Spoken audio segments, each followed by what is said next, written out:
Combien de mots êtes-vous capable de dire en une seule journée? Combien de pensées êtes-vous capable d'avoir lorsque vous êtes en mesure de dire un mot? Lorsque vous prononcez un mot, une phrase, il y a combien de pensées qui traversent votre esprit? Est-ce que vous êtes capable de me donner ce chiffre-là? C'est ce que nous allons aborder aujourd'hui dans ce Tania du jour. Comprendre la valeur de la parole, du souffle de la bouche qui forme ces lettres, qui forment eux, ces mots, et qui ces mots-là deviennent des phrases et des idées que l'on partage l'un avec l'autre, qui permettent de transmettre, de se parler. Est-ce qu'on a vraiment besoin des mots pour parler? Est-ce que l'on peut s'exprimer en dehors des mots et de la parole? Est-ce qu'Akadosh Baruch Hu aurait pu créer le monde et les hommes et leur demander de partager l'un avec l'autre avec tout simplement des émoticônes, des smileys? Oui, on le voit que les smileys sont en mesure de partager, de nous permettre de nous influencer, de faire passer l'émotion dans laquelle nous nous trouvons, de faire passer des messages. Un petit smiley de joie, de tristesse, voilà. On fait passer tout ce qu'on ressent à travers ces smileys. Donc a priori, est-ce que les mots sont toujours nécessaires? On va le voir. Nous disons beaucoup de mots, nous prononçons beaucoup de mots. Nous parlons trop, pas assez, peu. Est-ce qu'on devrait parler? Est-ce que les mots sont nécessaires? Et qu'est-ce que c'est la parole dans notre vie? On va démarrer avec une petite histoire. Le Admor Hazaken avait un chassid. Ce chassid-là était appelé Binyamin. Binyamin, le vendeur de bois. Binyamin, c'est assez simple. C'était un grand chassid. Et puis, quand il était chassid le jour et la nuit. Il travaillait aussi. Il avait un gagne-pain, c'était d'aller couper du bois, de vendre ce bois et de gagner sa vie de cette façon-là. Un jour, il a imaginé combien de bois il devait couper pour arriver à un résultat qui lui permettrait de gagner tant et tant d'argent. Il imagine donc la forêt avec la quantité de bois qu'il lui faudrait et le prix à laquelle il devrait vendre ce bois-là. Et il a donc pris son crayon, il a pris une feuille de papier et il a commencé à détailler petit à petit ce qu'il devait faire, combien de bois il devait couper dans cette forêt et de quelle façon il devait le couper, de quelle façon il devait le vendre pour arriver à un résultat mathématique. Et il s'est dit, voilà, à la fin de toute cette comptabilité-là, de tout ce calcul-là, il a signé et le résultat qu'il a noté, c'était Ein od milvado, il n'y a rien d'autre que lui. Bon, si on pose la question à un comptable, ou si on pose la question à n'importe quel enfant qui a appris les tables de multiplication, il vous dirait qu'il n'arrive jamais à ce résultat. Ein od milvado, ça n'est pas un résultat mathématique. Lui, pourtant, il va avoir ce résultat. Il va avoir ce résultat parce qu'en fait, il va être capable de constater qu'en effet, 0 plus 0 égale à 0. Oui, la nullité totale. Pourquoi? Parce que ce qu'on va étudier aujourd'hui, c'est qu'on va se rendre compte que le monde dans lequel nous vivons, ce n'est pas un monde. Oui, c'est juste un monde qui paraît comme ça existant, mais qui n'en est pas. Oui, la forêt, le bois, ce que nous voyons, ce n'est pas ce que c'est réellement, a priori. Et puis l'argent qu'il va gagner avec ce bois-là qu'il va vendre, c'est en fait rien d'autre que la volonté de Dieu. Rien d'autre que l'existence même de l'infini du Saint béni soit-il. Donc, en effet, le résultat total de ce qu'il était censé posséder, c'était donc cette nullité-là face à l'infini du Saint béni soit-il. Voilà ce que nous allons développer aujourd'hui dans ce shiur-là de Tania, cette petite portion de Tania que Dieu nous offre sur la terre. Je vous dis tout simplement un grand bonjour, Boker Tov les Koulam, bonjour à toutes et à tous, j'espère que vous allez bien. On va développer ensemble le Tania du jour, et après ces notes de musique, voilà, ces petites notes de Nigun, parce que c'est important toujours de rester dans cet état d'esprit. Voilà. Aïe aïe aïe aïe aïe aïe aïe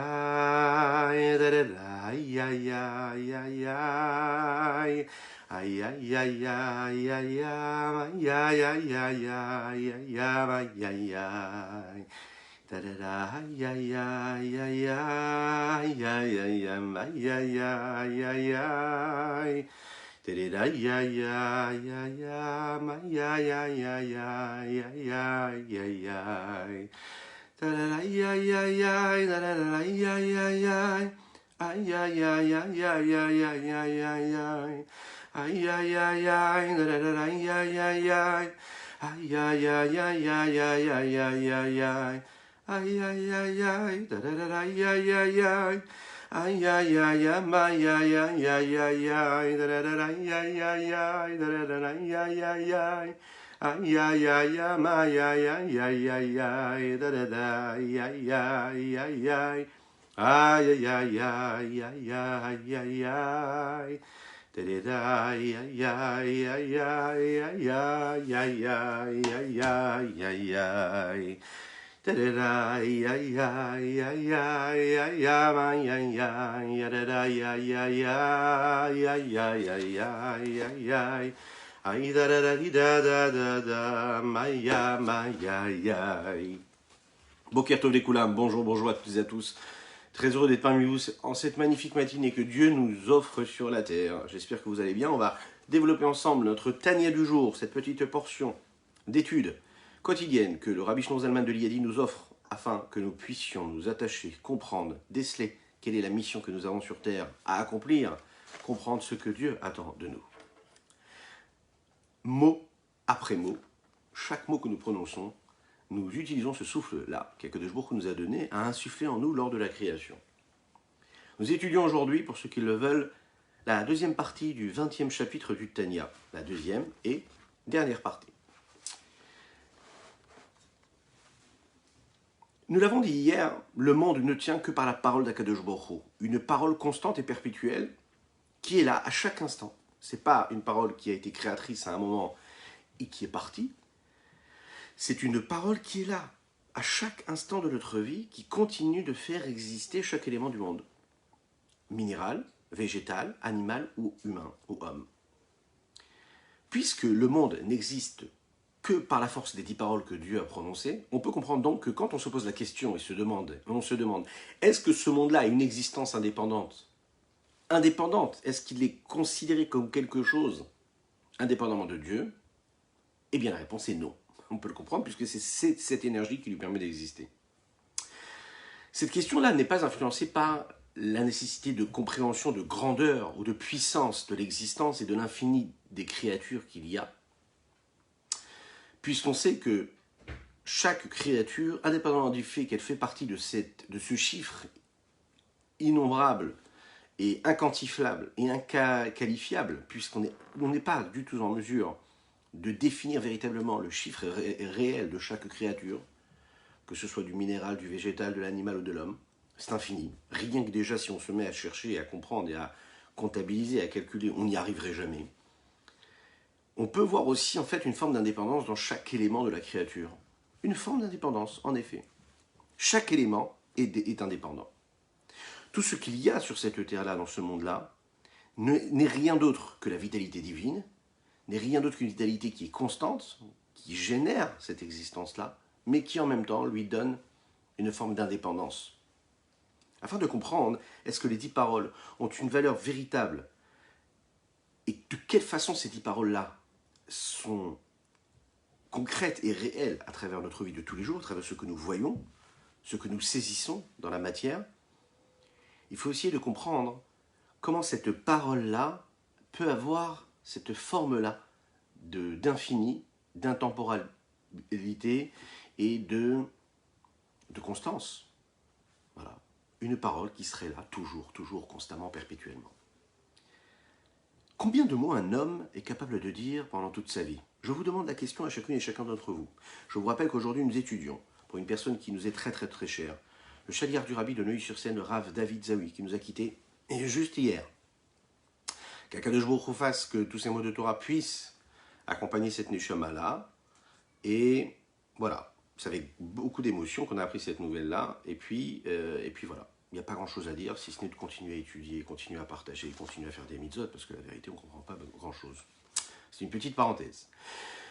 Combien de mots l'homme est en mesure de dire pendant toute sa vie? Alors, si vous êtes capable de me donner le résultat, je vous invite à le faire. Faites-le. Allez, dites-moi, vous, qu'est-ce que vous en pensez?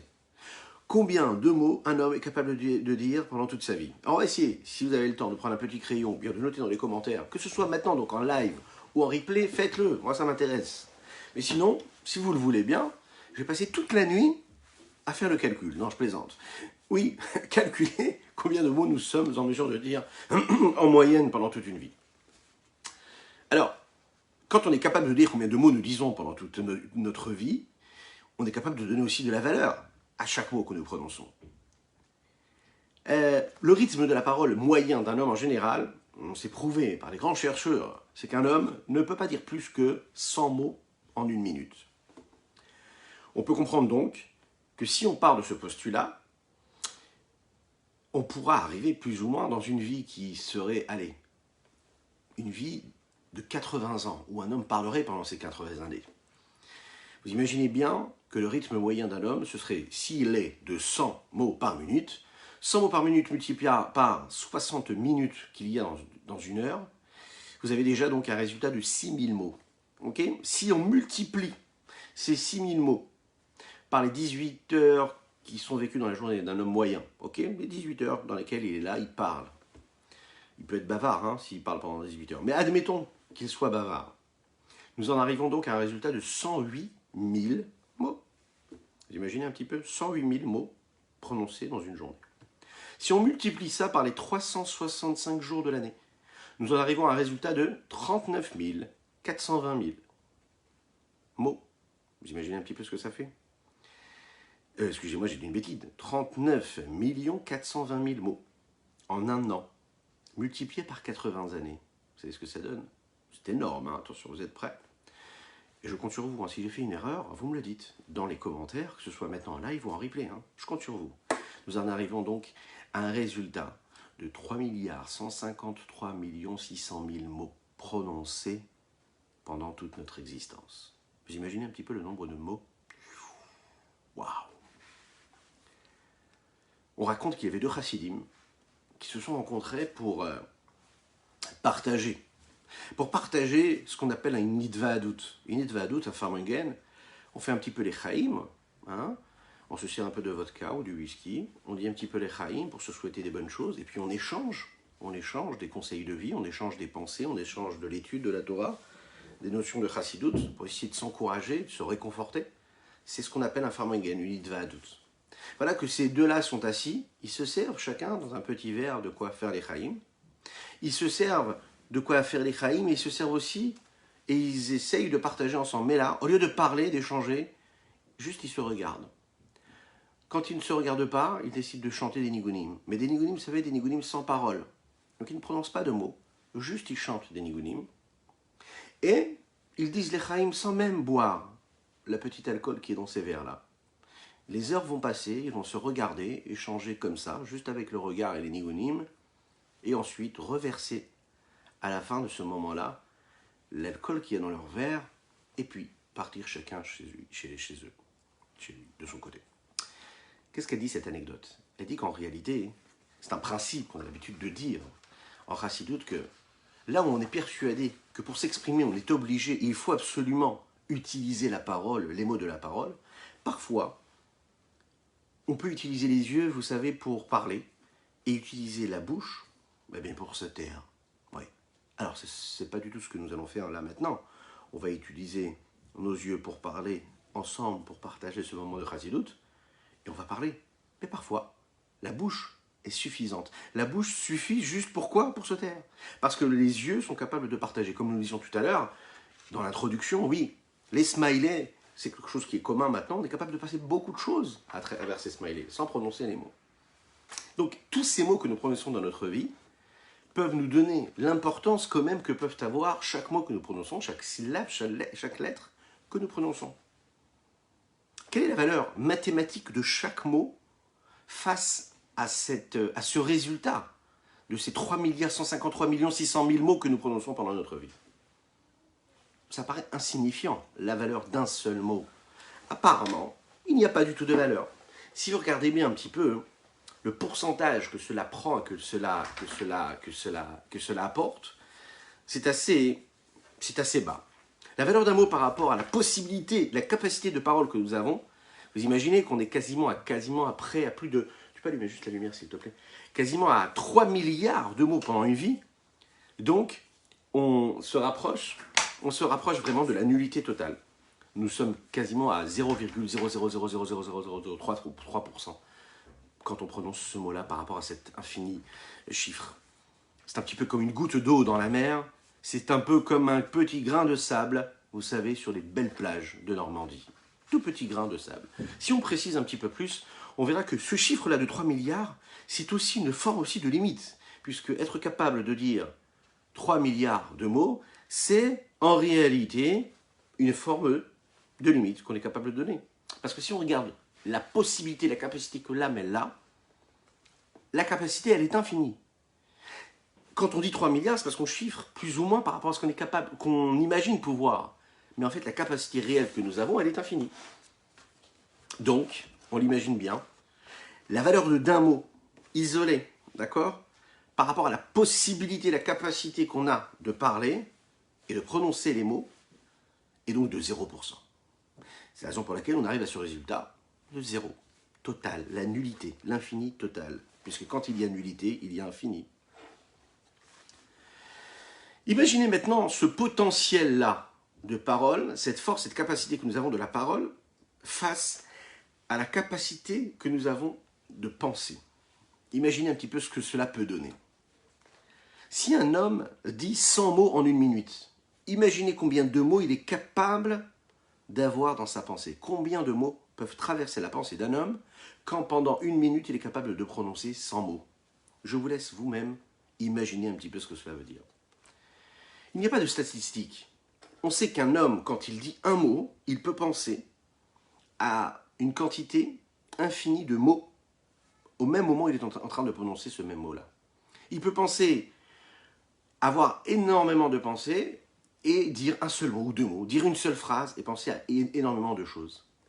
Ce à quoi un homme pense à un seul instant et pendant un seul instant lui prend énormément de temps pour l'exprimer à travers les mots. La quantité de pensées qu'un homme est capable d'avoir pendant sa vie, elle est quasiment infinie. Pourquoi est-ce qu'elle est infinie? Parce que la pensée, justement, Rabot Mahashavot Belevish, les pensées de l'homme sont grandes, sont nombreuses. Oui, elles sont nombreuses parce que, en réalité, l'homme, quand il met la pensée en mouvement, elle ne s'arrête pas. Mieux que cela, l'homme ne décide pas de penser ou pas. L'homme, on va l'apprendre, on a la possibilité de canaliser nos pensées. Mais les pensées, elles arrivent, elles viennent, elles s'en vont. Et elles sont infinies. Si on décide de commencer à dire avec les mots, ou de prendre un crayon, un stylo, une feuille de papier, et de noter toutes les pensées qui nous traversent l'esprit, on verra que c'est un travail qui est assez laborieux. Donc la valeur d'un mot qui est prononcé par rapport à la quantité infinie de pensées qui traversent notre esprit est encore très éloignée. Maintenant imaginez l'annulation qu'il y a et la non-existence de la parole par rapport à la pensée, ce n'est pas quelque chose qui est déjà inqualifiable au niveau du chiffre, au niveau de la quantité, mais aussi quelque chose de beaucoup plus profond. C'est-à-dire que quand on va chercher l'éloignement qu'il y a entre un mot et une pensée, c'est aussi par rapport à l'essence même de ce qu'est la parole. On sait que la parole provient quoi? Provient d'où? Provient de la pensée. D'abord, l'homme pense à quelque chose, ensuite, il décide de le dire avec les mots. La pensée, c'est la source, et puis la parole, c'est la conséquence des pensées que nous avons. Même si on n'est pas conscient de tous les mots que nous prononçons, on n'est pas conscient qu'en fait c'est une pensée qui a dirigé ce mot-là, et qui a donné naissance à ce mot-là et à cette parole, mais c'est toujours la pensée qui est à l'origine.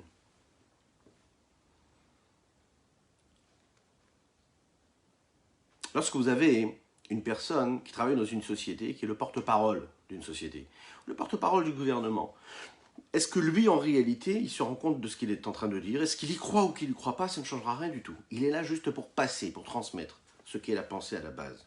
C'est-à-dire une idée qu'on est censé penser, passer et transmettre à travers les mots et la parole. Bon, tout ça c'est un bon exemple, c'est une bonne allégorie.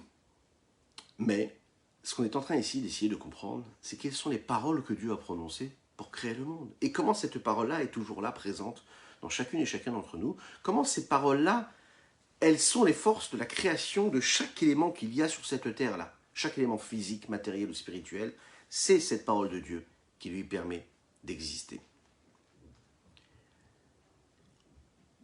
Les 10 paroles que Dieu a créées et par lesquelles il a créé le monde, ce sont 10 paroles qui ont été données dans le Midrash Rabbah et qui sont définies comme telles et qui correspondent à la création du monde à travers les différentes étapes de la création depuis le Bereshit, le commencement de cette création-là, où Dieu va créer le ciel et la terre. L'Echaim, l'Echaim, l'Echaim, l'Echaim. Je rappelle que nous étudions aujourd'hui les Ilun Nishmat, le Rav David Zawi, le chaliar du Rabbi, à Neuilly-sur-Seine. Première parole que Dieu a prononcée. Bereshit bara Elokim et Hashomim ve'et haaretz. Il a créé le ciel et la terre. Deuxième parole, Yehi or, que la lumière soit, et la lumière fut. Ensuite, il décide de séparer les eaux du haut et les eaux du bas. Vraiment, de séparer tout. Il décide de faire en sorte qu'il y ait une forme de terre ferme qui soit là sur terre. Il décide également de faire en sorte que cette terre-là puisse donner tout ce qu'il va pousser, tout le végétal, un arbre fruitier. Un arbre fruitier, un arbre qui ne le sera pas. Il va décider aussi, c'est une parole supplémentaire qu'il va prononcer quand il décide de créer, de faire en sorte qu'il y aura du temps, qu'il y aura un espace. Il décide de créer tous ces petits reptiles, tous ces petits volatiles. Il décide de créer des animaux sauvages et ceux qui ne le sont pas. Il décide de créer l'homme. Il décide de créer l'homme et son épouse, puisque l'homme ne peut pas vivre l'évado seul. On voit bien que le monde et tout ce qu'il y a dans le monde a été créé en réalité par ces 10 notions-là. Si on cherche à regarder un petit peu et on calcule le nombre de mots qui ont été prononcés par ces 10 paroles et dans ces 10 paroles-là, je vous ai dit ce matin que ça allait être assez mathématique, donc vous avez tous pris votre crayon depuis tout à l'heure. Yes, Laurent, tu l'as fait, je sais que tu l'as fait. Donc là, vous allez compter, me dire combien de mots il y a dans les 10 paroles que Dieu a prononcées. C'est fait ou pas? Bon, je vous laisse quelques secondes, mais je vous donne déjà le résultat. Il y a 123 mots dans les 10 paroles, dans les Asara Mahamarot. Un homme normal, il lui faut une minute pour dire ces 10 paroles-là que Dieu a prononcées. Vous imaginez ici un petit peu de ce qu'on est en train de dire. Et c'est sur ceci que Akadosh Baruch Hu va, c'est l'Admour Hazaken, Rabbi Shimon Zalman de Liadi, va approfondir son idée-là, à savoir que Dieu crée le monde avec 10 paroles pour lesquelles il ne faut qu'une minute de notre temps de les prononcer. Et ces 10 paroles-là sont là, constamment, perpétuellement en nous, et c'est celles qui permettent à ce monde-là dans lequel nous vivons d'exister. Et ça, c'est extraordinaire. Toute la créature, elle est considérée en réalité, c'est la raison pour laquelle nous le disons, comme rien, comme nul, comme rien. C'est du néant, a priori. Aux yeux d'Akadosh Baruch Hu, puisque c'est une minute de parole. 623 mots peuvent être prononcés par un homme en une minute. Imaginez pour Akadosh Baruch Hu ce que cela veut dire. Nous avons parlé de la différence qu'il y a entre les pensées et la parole, de l'infinie pensée que nous pouvons avoir quand nous prononçons un seul mot. Vous imaginez, c'est une folie. Enfin, je ne sais pas si c'est comme ça qu'on pourrait interpréter, mais en tout cas, ça nous amène vraiment dans des domaines qui nous dépassent. Regardez ce que l'Admour Hazaken dit dans les mots ici.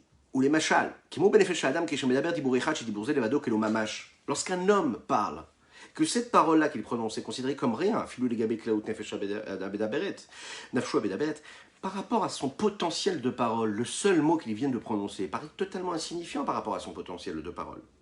L'âme, dans laquelle il y a cette force, cette capacité de parole, on imagine bien qu'un mot, ça paraît tout à fait insignifiant. Chez où? Parce que cette capacité de parole-là, c'est un niveau, est un moyen, c'est un outil qui permet et qui devient l'intermédiaire et le moyen d'expression qui est l'un des 3 moyens d'expression que l'homme a à travers son âme, la pensée, la parole et l'action. Chez Ukoach Hadibur Shela, il va utiliser la parole, la potentiel de parole, car il est en mesure de dire des mots à l'infini, de dire des mots et de dire encore des mots et ainsi de suite. Et cette parole-là, la valeur d'une seule parole et d'un mot qui est prononcé par rapport à ce vêtement qu'on appelle un vêtement, qui est en réalité cet outil, ce moyen d'expression que l'âme a, à savoir la pensée, comme on vient de le dire, c'est incommensurable.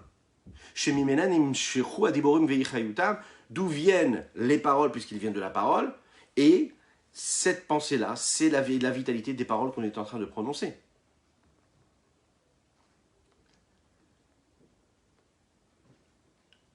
Lorsqu'on essaye de communiquer avec une autre personne, on va se rendre compte qu'en fait la parole, c'est non seulement une notion de nullité quantitative, mais aussi qualitative. Quand on essaie de communiquer avec une autre personne, la meilleure façon que nous avons, c'est les mots, la parole. C'est ce qui nous permet de communiquer, de créer un lien, de partager une émotion, de partager quelque chose. On est capable de dire beaucoup de mots, et parfois trop, ou parfois pas assez. Mais c'est ce qui crée le pont, le lien, le rapport entre les deux. Avec un regard extérieur, on peut penser qu'en réalité, l'âme est pleine de mots. Et l'âme, en réalité, n'a a priori que ces mots pour pouvoir s'exprimer. Pourtant, nous l'avons dit, nous avons un autre moyen, les moyens de la pensée, les moyens d'expression qui sont différents. Si on regarde profondément ce qui se passe, l'âme elle-même, ce qu'elle est, son existence, elle est là sans mots. C'est-à-dire qu'elle existe sans les mots.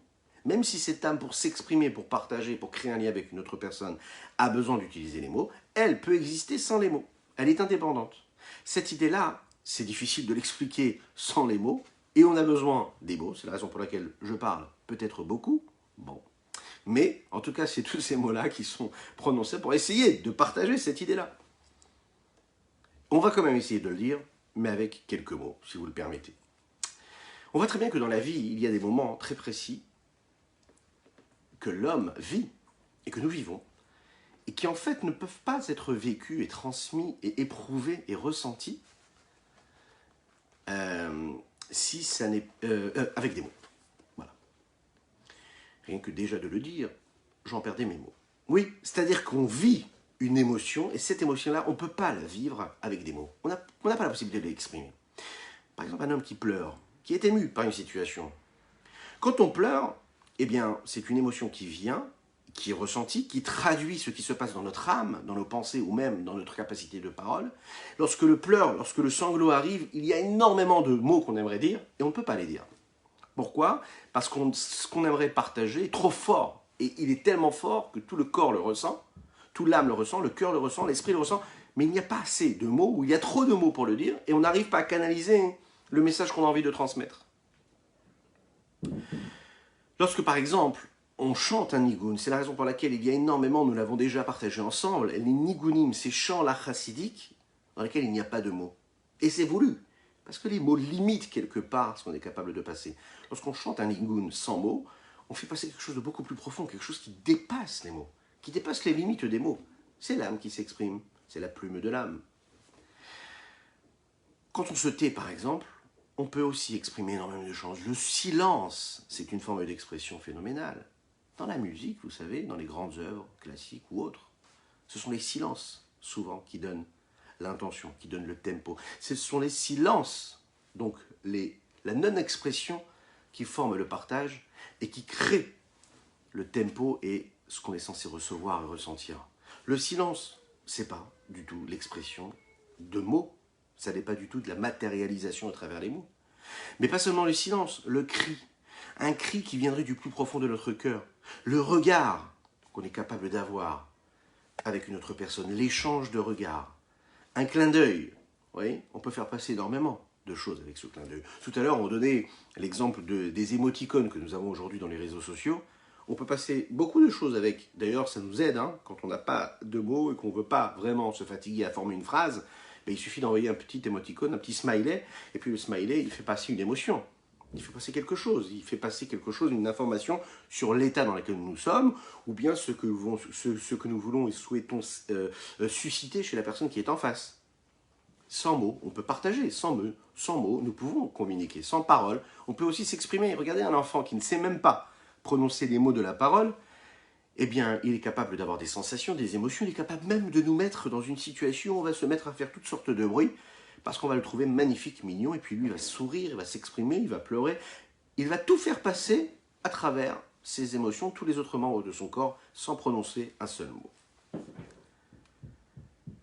Alors, est-ce que vous êtes capable, vous, de détecter, de le savoir, et de définir avec quel langage vous vous exprimez? Est-ce que c'est un langage que vous parlez, ou est-ce que c'est un langage que vous ressentez? Est-ce que le langage qui exprime ce que nous ressentons, c'est les mêmes langages et les mêmes mots qui expriment ce que nous prononçons à travers les mots de la parole, ou bien il y a deux langages? Le langage des émotions, que nous ressentons indépendamment des mots que nous prononçons, et le langage qui est exprimé à travers les mots que nous prononçons, qui nous permet de définir ce qu'est la parole.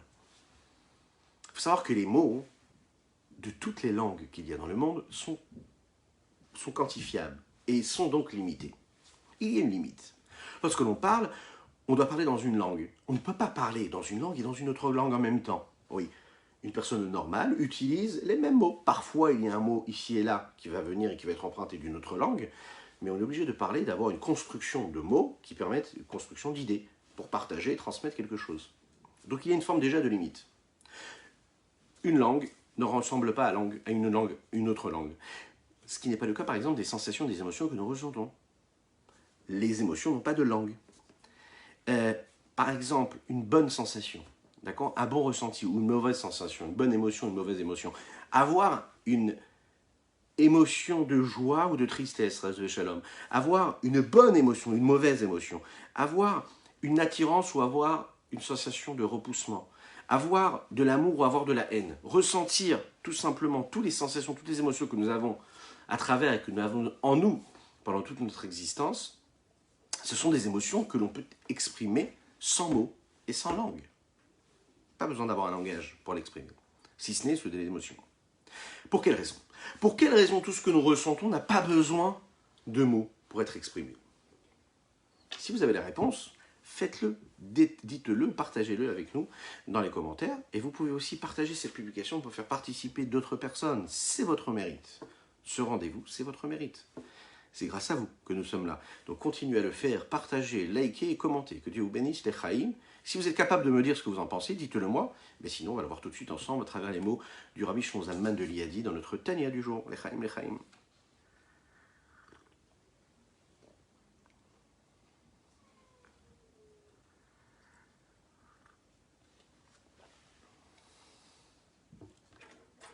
D'où viennent les mots? Nous avons dit les mots viennent de la pensée. Mais la pensée, c'est un des moyens, un des outils qu'il y a dans l'âme. L'âme, elle est à la base de tout, mais l'âme est au-dessus de ces moyens d'expression. Nous avons la pensée, la parole et l'action, et ces trois éléments-là sont les outils que l'âme a pour pouvoir s'exprimer. Ok? Maintenant, l'âme en elle-même, elle est indépendante de ces moyens d'expression. Elle existe même sans la parole, même sans l'action et même sans les pensées. Elle est déjà indépendante. Et si elle est indépendante, et donc elle est infinie, l'âme, on le sait. Lorsqu'on utilise des paroles, alors là, on a une quantité de mots, mais qui est quand même quantifiable, donc limitée. Si on utilise les pensées, on a aussi un chiffre limité de pensées, même si c'est un chiffre qui est beaucoup plus grand et infini par rapport aux mots de la parole. L'âme, qui est au-dessus des deux, elle reflète quelque chose d'infini, d'illimité total. La nefesh, l'âme, elle est faite de deux parties.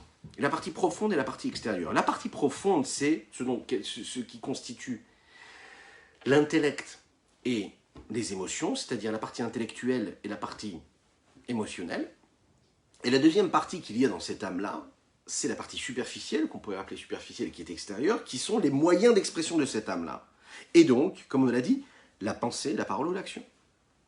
Par rapport aux sensations et aux émotions, on a déjà expliqué, on a bien compris que la sensation et l'émotion, c'est quelque chose que l'on peut ressentir et qui est simple, qui est épuré.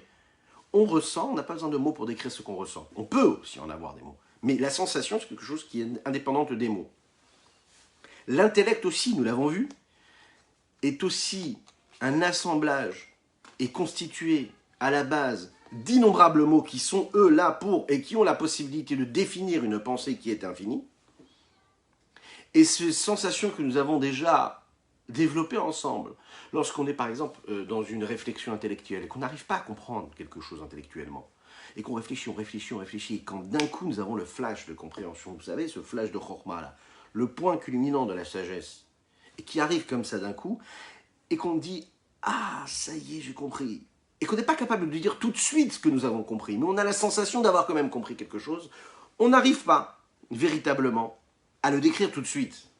Ce moment où on ressent quelque chose intellectuellement, mais qu'on n'a pas encore matérialisé à travers les mots de la parole, ce moment-là précis définit réellement ce que veut dire ici l'infini, qui dépasse même les limites des mots. Dans la sagesse et l'intellect peut avoir cette étape-là, où il va saisir quelque chose intellectuellement, saisir sans pouvoir utiliser les mots de la parole. Ensuite, lorsqu'il va utiliser la bina, cette capacité-là qu'il a d'approfondir, de réfléchir, d'analyser ce qu'il vient de comprendre dans ce flash de sagesse, alors là, il va pouvoir comprendre et trouver et mettre des mots sur ce qu'il vient de comprendre.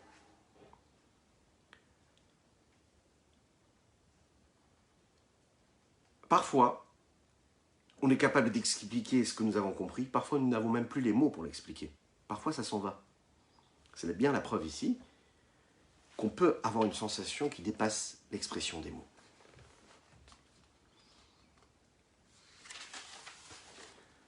Si l'âme, elle, peut exister sans les mots, est au-dessus des mots, comment est-ce que nous, on peut imaginer, exister et s'exprimer, exprimer ce que nous ressentons à l'intérieur de notre âme si nous n'avons pas les mots?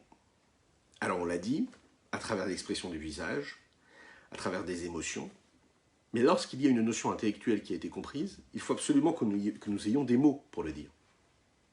Il y a un processus évolutif et d'évolution, je ne sais pas si c'est le bon mot là cette fois-ci, qui se crée pour arriver au cheminement entre le moment, l'instant où la pensée arrive dans notre esprit et le moment où la parole sort de notre bouche pour exprimer quoi que ce soit. Le Rabbi Shlomo Zalman de Liadi nous explique quelque chose ici et il va nous décrire le processus. À quel moment les mots s'associent et viennent prendre une place dans cette grande vie que nous avons.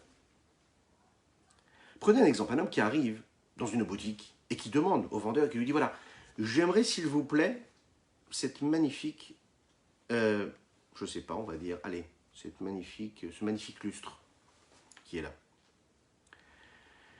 Bien sûr, le fait qu'il prononce cette phrase-là, c'est une phrase qui paraît tout simple. Hein. Il demande tout simplement le lustre qui est posé sur l'étagère. Mais cette demande-là, cette requête-là qu'il a, est en train d'exprimer 4 étapes qu'il y a dans son existence, dans ce qu'il est lui. Déjà, il y a l'intellect qui s'habille. Il a décidé qu'il voulait ça. Il y a du sentiment parce qu'il aime cet objet et qu'il le veut. Il y a la pensée, cette pensée qui a suscité ce désir, ou bien cette pensée qui a décidé qu'il fallait qu'il achète tel ou tel lustre parce que c'est ce qui correspondait à sa volonté, à ce qu'il voulait avoir. Et puis il y a la parole, puisque c'est la parole qui a exprimé sa volonté. L'intellect, c'est la première étape. L'intellect, c'est la capacité que nous avons de savoir, de saisir et de réfléchir, et de comprendre que la lumière, c'est bien, et que la forme spécifique de ce luminaire que je vais choisir, de ce lustre que je vais choisir, correspond véritablement à la lumière que je veux recevoir dans ma pièce. La conscience s'est construite sur une base d'une expérience qui a été précédente et qui a précédé le moment où je suis rentré dans cette boutique-là. Ça veut dire que l'expérience que j'ai eue quand j'ai eu l'habitude d'aller dans telle ou telle pièce, de me retrouver de tel ou tel endroit où la lumière était plus forte, moins forte, elle était plutôt jaune, elle était plutôt blanche, elle était plutôt rétro, plutôt moderne, cette expérience-là a suscité en moi une réflexion qui a dit que moi, je décidais que telle ou telle lumière était positive et était plus productive pour moi. On imagine bien qu'on n'a pas l'impression d'avoir toutes ces pensées qui traversent notre esprit, on n'imagine même pas qu'on pense à toutes ces choses-là quand on va choisir un lustre. Et en effet, c'est la raison pour laquelle on a du mal. Je ne sais pas si c'est pour vous pareil, d'aller choisir juste un petit lustre, juste un petit luminaire pour le couloir ou pour la salle à manger. Oui, c'est compliqué, parce qu'il y a beaucoup de pensées qui ont besoin de s'installer pour susciter la prise de décision que l'on va avoir pour acheter telle ou telle chose. Ce qui peut nous paraître le plus banal, investit énormément de pensées, qui eux donnent naissance à une volonté. L'émotion, la sensation qui vient après ce temps-là cérébral, elle va permettre de créer quelque chose dans le cœur, une émotion, une envie, un désir.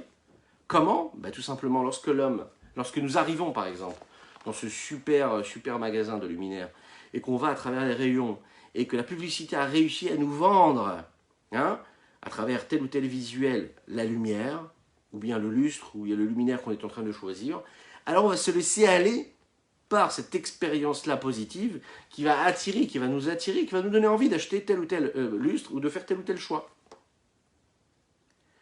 Une fois qu'on a eu l'intellect qui a réfléchi à la nécessité, qu'on a eu cette émotion-là qui a été influencée, on a la pensée qui arrive.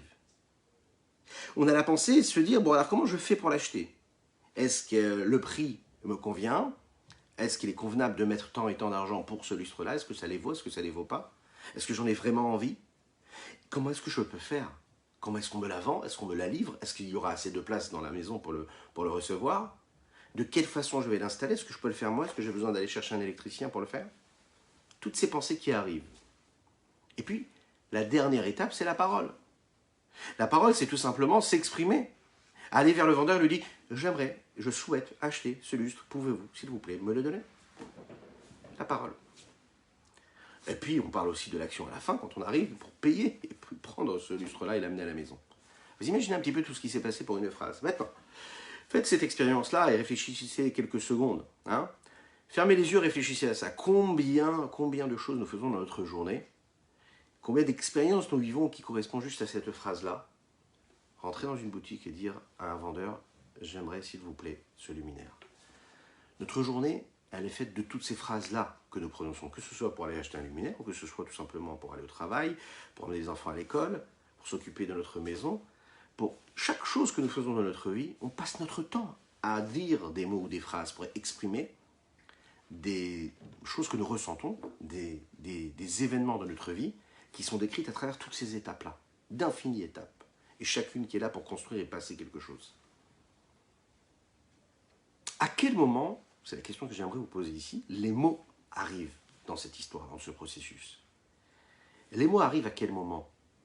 Dans toutes ces étapes-là. Lorsqu'il y a eu la pensée, lorsqu'il y a eu l'émotion, lorsqu'il y a eu l'intellect avant tout cela, lorsqu'il y a eu les mots qui ont été prononcés. À quel moment arrivent? Ils arrivent vraiment à la dernière étape. Ils arrivent à la troisième étape, lorsqu'il y a eu déjà la pensée, lorsqu'il y a eu déjà l'intellect, lorsqu'il y a eu déjà l'émotion.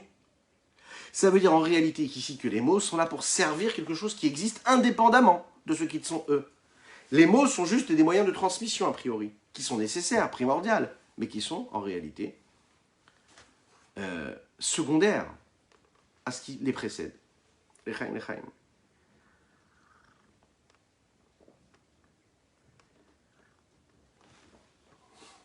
On peut donc comprendre qu'en fait, la réalité, c'est que les mots n'ont pas vraiment d'importance.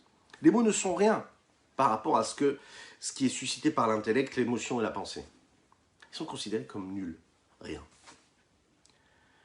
Lorsque l'on va mettre sur un poids, d'accord, tous les mots qu'un homme est capable de dire, face à tous les sentiments qu'il est capable d'avoir, indépendamment des mots qu'il prononce, par exemple, un homme qui a une émotion, qui ressent quelque chose, mais qui par mégarde va dire des mots qui ne correspondent du tout à l'émotion qu'il est en train de ressentir. D'après vous, qu'est-ce qu'on est capable de décider ici? Qui c'est qui décide ce qu'il est en train de vivre, cette personne? Qu'est-ce qui décide? Est-ce que c'est l'émotion qu'il est en train de ressentir ou est-ce que ce sont les mots qu'il prononce? Ce sont les émotions. La preuve, quand parfois on dit un mot qu'on ne pensait pas, un mot qui est sorti de ce que nous avons ressenti, cela peut décrire ce que nous avons ressenti. Mais parfois, on le dit. C'est pas ce que je voulais dire. C'est pas les mots que je voulais dire. Ça nous arrive de dire des mots qui ne correspondent pas à ce que nous ressentons. Est-ce qu'on est capable de dire que nous n'avons pas ressenti quelque chose? Non. Ce qu'on ressent, c'est fatal. Ou tu ressens ou tu ne ressens pas. Ou tu as une émotion de joie ou de tristesse. Tu ne peux pas dire « Ah non, j'ai un doute, je ne sais pas si c'est de la tristesse ou de la joie. Non, je ne sais pas si j'aime ou si je déteste. Je ne sais pas. Voilà, j'ai un doute. » Non. Une émotion et un ressenti, c'est quelque chose qui n'est pas altérable, qu'on ne peut pas remettre en question. Pourtant, un mot, quand on dit un mot, on peut dire « je n'ai pas vraiment pensé à ce mot », c'est-à-dire qu'il est venu, mais je n'y pensais pas vraiment. C'est pas ça que je voulais dire. Oui, c'est pas ça que je voulais dire. Et c'est possible. Donc on voit en réalité que les mots, ce sont juste des outils, des moyens de transmission et de passage de quelque chose qui est bien plus fort et bien plus haut que ce qu'ils sont. Akadosh Baruch Hu, il est dit comme ça, Ani Avaye le Shaniki, Dieu n'a pas changé. Le Dieu qui était avant la création du monde, le Dieu qui est pendant la création du monde, le Dieu qui sera après la création du monde, parce que c'est toujours le même Dieu, le Shaniti n'a pas changé. Puisqu'Akadosh Baruch Hu, lui, c'est de l'infini, il est bien plus élevé que toute la définition que nous peut donner ici à travers les mots, les définitions, les différents niveaux qu'ils peuvent avoir, ces mots-là.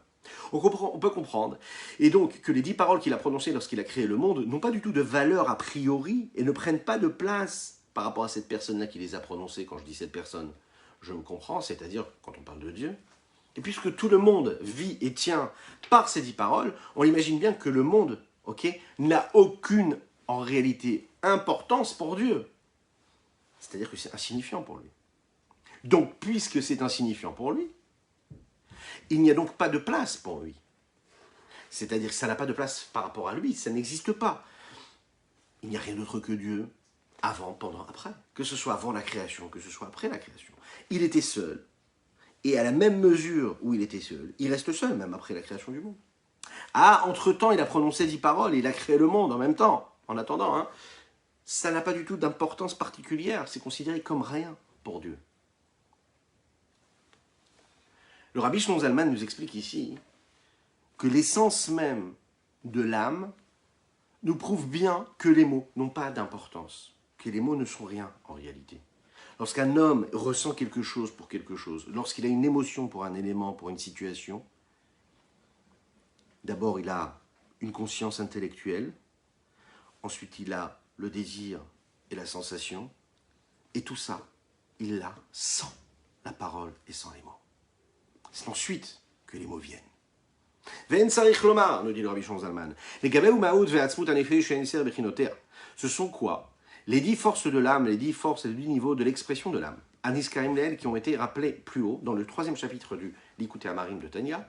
Là où on a défini qu'est-ce qu'était l'âme et de quoi elle était constituée, à savoir de l'intellect et des émotions, les 3 forces de l'intellect, Chochma, Bina, Da'at, d'accord, et les 7 vertus émotionnelles. D'où proviennent les lettres de la pensée de cette pensée qui sont habillées dans cette parole-là, dans cette parole qui est prononcée par celui qui la prononce. Pourquoi? Parce que la pensée c'est aussi un niveau de parole, de mots, qui est moadibo, comme la parole. La parole c'est aussi des pensées qui viennent et qui s'en vont, et elles sont spirituelles, elles sont plus raffinées que les lettres et les mots qui sont prononcés par la parole, mais ça reste pas moins des paroles, des mots.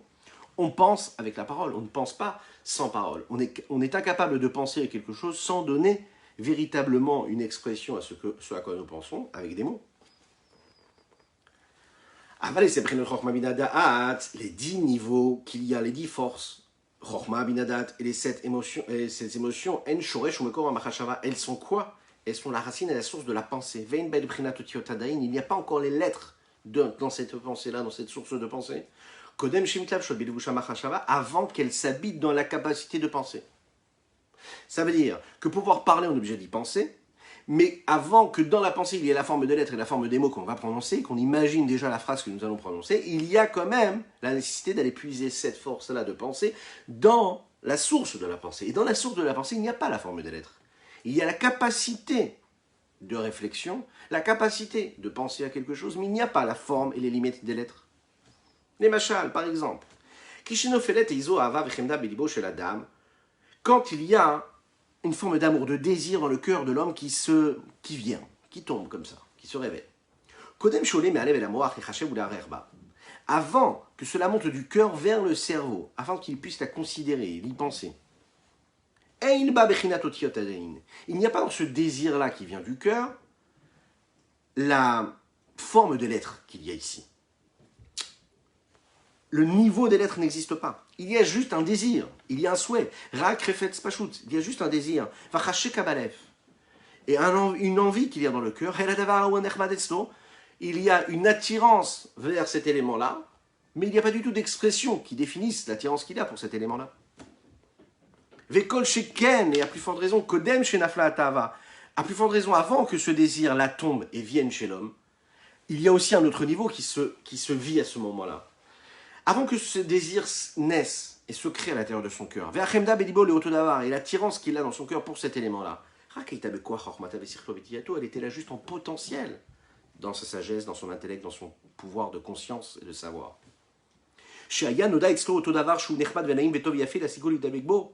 Avant qu'il l'éprouve, il savait, il y avait rangé quelque part au fond de son intellect ou de son cœur qui pouvait, lui, avoir une attirance pour tel ou tel élément, que quand il vivait tel ou tel élément, telle ou telle chose, eh bien, il pourrait ressentir et réveiller en lui le désir d'aller s'y atteler. Vous savez, c'est un petit peu comme marcher à l'aube, d'accord, le long de la mer. Je sais que ça fait très mal de dire ça comme ça, là, à 7h, 8h du matin, alors qu'on est confiné, qu'on ne peut pas voyager, que les mois se suivent sans qu'on puisse voyager. Waouh! Bon, il y en a qui ont la chance, je sais qu'il y en a qui sont en Israël, qui nous regardent et qui peuvent le faire, peut-être. Je ne sais pas si vous avez le droit. Imaginez, marcher comme ça au bord de l'eau, juste marcher, respirer l'air pur, sur le sable, avec les vagues comme ça qui arrivent vers nous. Bon, ça, hein, c'est une pensée qui peut susciter en nous une forme de bien-être, hein, qui est nécessaire, qui est bien, qui est positive, oui, qui nous permet de prendre de l'oxygène. Rien que de le dire déjà, je me sens revigoré. Je ne sais pas pour vous. Quoi? Qu'est-ce qui se passe? Maintenant, cette pensée-là qu'on vient d'avoir, qu'on vient de décrire, on n'y a pas pensé. J'ai l'impression que ça fait des semaines que je n'y ai pas pensé, des mois peut-être. Mais pourtant, c'est présent en nous. Donc c'est présent en nous, mais ça n'est pas dévoilé. Avant que cela se dévoile, il y a donc le cœur qui va décider d'aller chercher dans une petite case de notre corps, de notre esprit, de notre cœur, cette capacité-là d'éprouver quelque chose qui m'amène à penser à ça. Et donc il y a ces différentes étapes. Lorsque l'attirance, lorsque la volonté, lorsque le désir naît, il va aller chercher et susciter tout un système, tout un enchaînement d'événements qui vont se matérialiser et prendre forme à travers ce qui va être suscité par le désir, par le cœur, afin que cela puisse monter, que ça devienne une pensée, que ça devienne une réflexion, que ça devienne quoi après une sensation. Donc il y a toujours ce processus-là évolutif qui se crée. Prenons quelque chose de plus spirituel, puisque le Rabbi Shlomo Zalman ne nous parle pas du tout de marcher au bord de l'eau. Ça c'est humblement ce que j'ai pu vous dire. Bon, je ne suis pas à ce niveau-là. Regardez ce qu'il nous dit ici le Rabbi Shlomo Zalman. Il nous dit ici Kegon l'ilmo des echorma ou l'echol les emachalav. Une personne par exemple qui décide d'étudier quelque chose. Pourquoi est-ce qu'elle va aller étudier ça? Parce qu'elle sait que quand elle va se mettre, prendre ce livre-là, et casser, briser les chaînes de son mauvais penchant qui le pousse à la paresse, qui lui dit non, on n'y va pas, c'est bon, t'as déjà étudié ou pas. Lorsque l'homme décide de savoir, de se mettre au boulot, de se dire je vais aller m'installer, étudier, je vais me mettre devant le live pour étudier quelque chose, ouais, qu'est-ce qui se passe? Il y va parce qu'en fait il sait que ça va peut-être un peu nourrir son âme, que c'est positif, qu'il y a quelque chose, qui peut lui apporter quelque chose. Donc il y a un désir profond qui est enfui en lui, qui lui donne déjà des informations sur ce qui va se produire en lui, dans son cœur, dans son âme et dans son esprit, lorsqu'il va faire telle ou telle chose. Lorsqu'il va étudier tel ou tel texte. Ou bien lorsqu'il va aller dans le magnifique restaurant de son choix, quand il va réouvrir, pour manger un repas qui lui plaît. Parce qu'un jour, il a goûté un magnifique plat chez l'Inte Café, par exemple, qui nous a rejoint ici, sur notre live d'Insta, à qui on dit un grand Boker Tov, et qu'on souhaite Bezrat Hashem que des bonnes nouvelles, pour pouvoir ressentir le désir d'aller manger un bon plat, j'ai besoin de faire appel à mon souvenir gustatif, hein, et me dire, oui, je me souviens quand j'ai consommé ce plat-là, j'avais telle ou telle sensation, c'est pour ça que j'aimerais retourner dans ce restaurant. On a besoin de faire appel à des émotions, à des moments de vie que nous avons déjà vécus.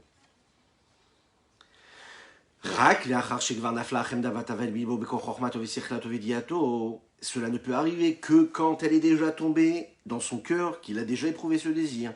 Dans le potentiel de sa sagesse, de son intellect, de son savoir et de sa conscience. Mais et ensuite elle est retournée, c'est-à-dire, donc elle est partie dans le cerveau, elle est retournée dans le cœur, et de ce cœur-là, elle est remontée dans le cerveau, afin de considérer, de penser, d'imaginer, de réfléchir et d'analyser. Comment faire en sorte de matérialiser et de concrétiser et d'accomplir ce désir-là qu'il a eu. Autrement dit, il y a eu ce va-et-vient qui s'est passé entre le cœur et l'esprit, le cœur qui souhaite, qui désire, parce qu'il sait un jour qu'il a vécu une sensation, parce qu'il a éprouvé ça quand il a consommé, quand il a vécu telle ou telle émotion ou tel vécu, il envoie le message à l'intellect qui lui décide, se dit, bon alors dans ce cas-là, comment est-ce que je vais réaliser ce que le cœur souhaite? Comment faire pour aller saisir et posséder ce qu'il a envie de consommer? Ou bien pour arriver à ce niveau d'analyse intellectuelle ou de recherche intellectuelle qui va lui permettre d'étudier tel ou tel texte et qui va susciter et qui va créer une forme d'évolution intellectuelle chez lui. Arrebe Khan, à ce moment-là, c'est à ce moment-là seulement que les lettres de l'intelligence et les lettres de la parole commencent à s'inscrire dans son cerveau. Et quelles sont ces lettres-là? Ce sont les lettres de la parole, du langage. Am ve am, en fonction de chaque peuple. Amedaberim ou meharerim ve'ameharerim ba'em kol inyan, pardon, amedaberim ve'ameharerim ba'em kol inyane haolam, qui parle et qui pense avec ces lettres-là à tous les sujets du monde.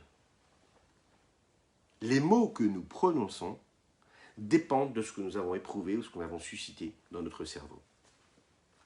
En conclusion, les deux premières paroles que Dieu a prononcées dans les 10 commandements, quand il dit « Anochi Hashem Elokecha », « Je suis ton Dieu », ou bien quand il dit « Velo yelecha Elokim acherim », tu n'auras pas d'autre force divine à part Dieu. C'est la base de toute la Torah. C'est la raison pour laquelle il est nécessaire de comprendre qu'est-ce que ça veut dire l'unicité de Dieu. L'unicité de Dieu, c'est véritablement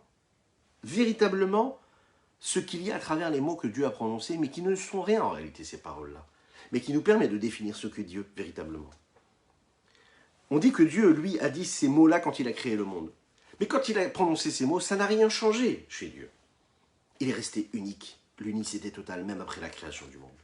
Le monde a été créé par la parole, il a été créé par les 10 paroles. Et lorsqu'un homme parle, la valeur de la parole est comme nulle face à l'infini potentiel de paroles qu'il peut avoir. Encore plus que cela, nous l'avons dit. C'est infini par rapport à la capacité infinie de penser qu'il est capable d'avoir. La parole perd toute sa substance, elle perd toute sa valeur face à l'intellect ou au ressenti qui précède les mots que nous prononçons par nos mots, par nos lèvres, et qui forment les phrases, qui définissent et qui expriment et qui nous permettent de partager ce que nous éprouvons. C'est pareil pour Dieu. Les paroles d'Akadosh Baruch Hu ne sont rien par rapport à ce qu'il est lui. Ne sont rien. Imaginez-nous les hommes. La parole est rien. Alors imaginez ce que c'est Dieu. C'est la raison pour laquelle Akadosh Baruch Hu, même après avoir parlé, même après avoir prononcé ces mots-là qui ont permis la création du monde, eh bien en effet, il n'y a pas eu du tout d'altération. Et on va terminer avec ça, et on pourra vivre notre journée avec ça. La parole. Vous savez que quand on consomme un élément, un liquide, ou tout autre aliment qui nécessite la bracha de She'akol Niya Bidvaro, il y a une kavana particulière dans ce mot-là, une intention particulière qu'il faut avoir. Boker Tov, mon ami Moshe, Boker Tov. She'akol Niya Bidvaro, tout a été créé par Dieu. Vous savez, c'est cette bracha que nous prononçons comme ça à la va-vite, lorsqu'on dit un petit lechaim, lorsque l'on mange un petit morceau de chocolat, ou un petit bonbon, un petit chewing-gum, ouais, on prononce cette bracha, cette bénédiction rapidement. Mais dans cette bénédiction, il y a tout. Nous disons tout dans cette bénédiction. Chez Akon Yabidvaro, on est en train de dire que tout a été fait par la parole d'Akadosh Baruch Hu. Ça veut dire que tout le monde et tout ce qu'il y a dans le monde, tout ce qui a été créé dans le monde, tout ce que je vois pendant ma vie, pendant toute ma journée, tout vient d'une seule source. Niya, chez Akol, que tout Niya a été. Qu'est-ce que ça veut dire Niya? Niya au passé, oui. Ça veut dire qu'Akadosh Baruch Hu, il a déjà tout créé au passé. Mais il y a aussi une nécessité de compréhension ici du sens présent. Akadosh Baruch Hu continue à créer au présent. Hamechadesh betuvo bechol yom tamid maaseh bereshit. Akadosh Baruch Hu, Dieu renouvelle la création du monde à chaque instant de notre vie. Imaginez un petit peu ce que cela veut dire, visualiser que Dieu il est là à travers chaque chose que nous voyons, et il l'impulse, et il donne une énergie constamment renouvelée. Bidvaro, sheakol, niya, bidvaro, donc tout est et continue d'être. Bidvaro par sa parole. Tout le monde, chaque instant, se crée par la parole de Dieu qui a été créée au moment des 10 paroles. Et tout est résumé dans un texte que nous disons ici. Ki lo ala lechem levado yichya ha'adam, ki al kol motza pi Hashem yichya ha'adam. L'homme ne vit pas parce qu'il consomme, parce qu'il mange. Peut-être qu'il mange, mais l'homme ne vit pas par le pain qu'il est en train de manger, mais il vit grâce à la parole qui a créé ce pain. Notre vitalité, nous l'avons parce que Einon Milvado, parce qu'il n'y a rien d'autre que Dieu. Tout ce que nous voyons, tout est Dieu, et Dieu est tout. Je vous souhaite une excellente journée. Je vous rappelle qu'aujourd'hui, nous avons étudié Leilou Nishmat, le chaliach du Rabbi de Lubavitch, à Neuilly-sur-Seine, à qui nous pensons, ainsi qu'à son épouse, ainsi qu'à ses enfants, qui nous a quittés beaucoup trop tôt, et il n'y a pas de mots pour exprimer, nous ne sommes rien, nous ne sommes pas grand-chose pour exprimer véritablement ce que nous ressentons. Face à cette situation, donc c'était Leilou Nishmat, le Rav David Zawi, qu'Akadosh Baruch Hu fasse, que sa neshama puisse monter, bon elle est déjà très haut j'imagine, mais qu'il puisse prier pour nous envoyer le Mashiach Tzidkenu, et qu'on puisse étudier ce soir ensemble, au Beth Amikdash, avec le Mashiach Tzidkenu et tous nos autres chers. Je vous souhaite une excellente journée. N'oubliez pas de partager, de liker et de commenter. Ufaratsa, ya mavaken ma tzafon avanegba. Ufaratsa, ya mavaken ma tzafon avanegba. Fatsayama vakenma, fatsafona vanegma. Fatsayama vakenma, fatsafona vanegma. Didirai, ay, ay, didirai, ay, ay, ay. Ufaratsta, yama vakenma. Tsafona vanegva, yama vakenma. Tsafona vanegva, yama vakenma. Tsafona vanegva, yama vakenma. Tsafona vanegva.